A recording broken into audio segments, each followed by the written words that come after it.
Welcome to ESL Speaking Corner. I'm teacher Lisa. Today we're on lesson number 8 in our grammar series. You can download the free workbook and follow along.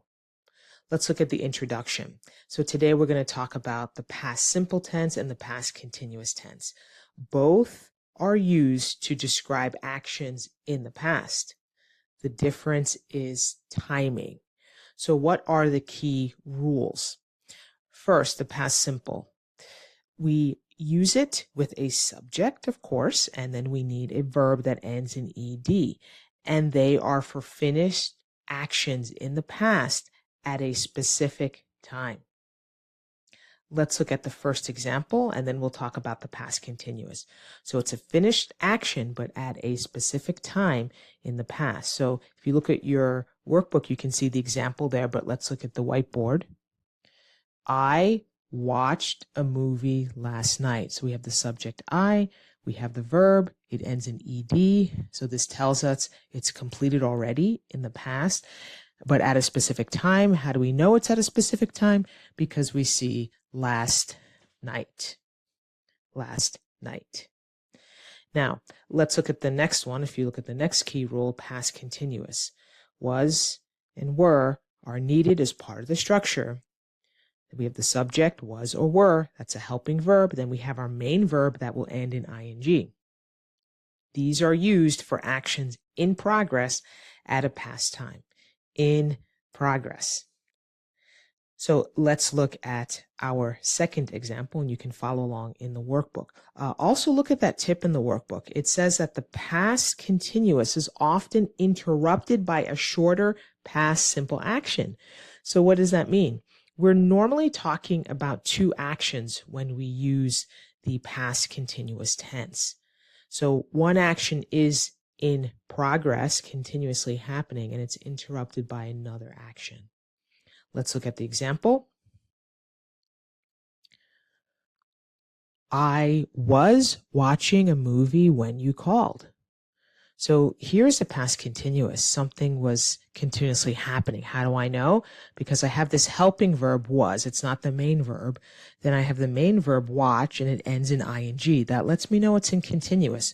So I'm in the past because of the was, but this is what tells me I'm in the continuous, the ing. So I was watching a movie when you called.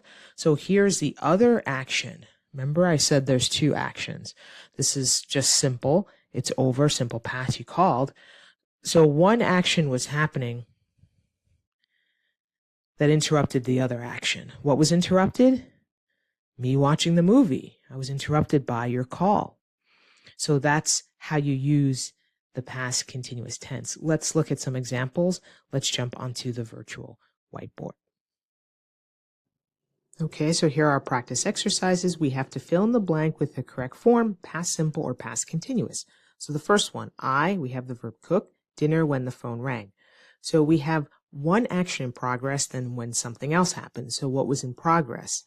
Dinner, cooking dinner. So we need the was, and then cook with the ing at the end. I was cooking dinner when the phone rang. Now let's look at B. They, we have the verb play, football, and yesterday. So we know it's in the past, and it's a completed action. We don't see anything in progress. It's just a simple past tense. They played football yesterday. That's it. Let's go on to number 2, rewrite the sentences correctly.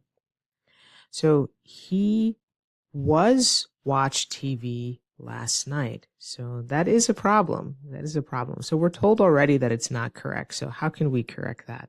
So we don't need the was, and we certainly don't just have watch, right? That is not the correct form. So we can just say he watched TV last night. It's completed. It's over.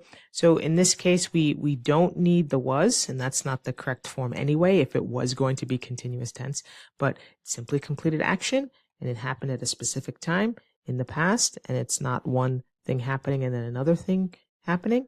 Simple past. Okay, try to do the rest of the exercises, and you have the answers in the workbook. If you have any questions, just leave them in the comments.